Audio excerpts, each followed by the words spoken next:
కాంగ్రెస్ సర్కార్పై నిరుద్యోగులు రణభేరికి సిద్ధమయ్యారు. ఈ నెల 15న ఇందిరా పార్క్ వద్ద మహాధర్నాను చేయబోతున్నారు. ఏటా జాబ్ క్యాలెండర్ అంటూ 2 లక్షల ఉద్యోగాలు ఇస్తామని మోసం చేసిన రేవంత్ ప్రభుత్వంపై జంగ్ సైరన్ మోగించారు. ధర్నాకు లక్షలాదిగా తరలి రావాలని నిరుద్యోగ జేఏసీ పిలుపునిచ్చింది. ఈ మేరకు రాష్ట్ర వ్యాప్తంగా పోస్టర్ల ఆవిష్కరణ కార్యక్రమాన్ని నిర్వహిస్తున్నారు. రాష్ట్రంలోని 33 జిల్లాల నుంచి 30 లక్షల మంది ఈ మహాధర్నాకు హాజరవ్వాలని జేఏసీ నేతలు విజ్ఞప్తి చేస్తున్నారు.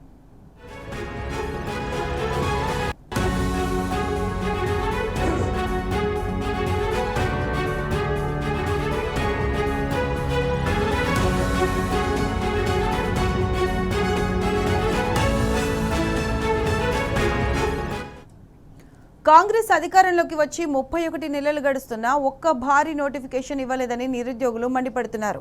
బీఆర్ఎస్ ప్రభుత్వ హయాంలో ఇచ్చిన నోటిఫికేషన్ల పోస్టులను భర్తీ చేయడమే తప్ప కాంగ్రెస్ ప్రభుత్వం ఇప్పటి వరకు చేసిందేమిటో చెప్పాలని డిమాండ్ చేస్తున్నారు.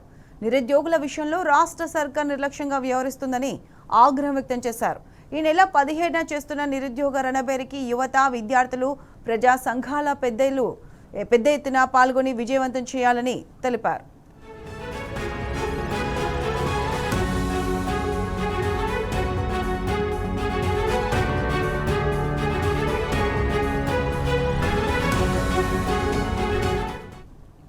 ఎన్నికల సమయంలో నిరుద్యోగ భృతిపై హామీ ఇచ్చిన కాంగ్రెస్ అధికారంలోకి రాగానే విస్మరించిందని మండిపడ్డారు.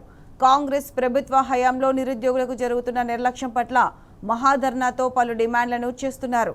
జీవో 46ను రద్దు చేసి సుదీర్ఘకాలంగా నోటిఫికేషన్ల కోసం ఎదురుచూసి వయసు పైబడిన అభ్యర్థుల కోసం వయోపరిమితిని పెంచాలని, ఉద్యోగ విరమణ వయస్సును సవరించి 58 ఏళ్లకు కుదించాలని, మెగా డీఎస్పీతో పాటు అటవీ శాఖలో పలు నోటిఫికేషన్లు వేయాలని, పోలీస్ శాఖలో 20,000 పోస్టులకు నోటిఫికేషన్ వేయాలని ప్రధాన డిమాండ్లు చేస్తున్నారు నిరుద్యోగులు.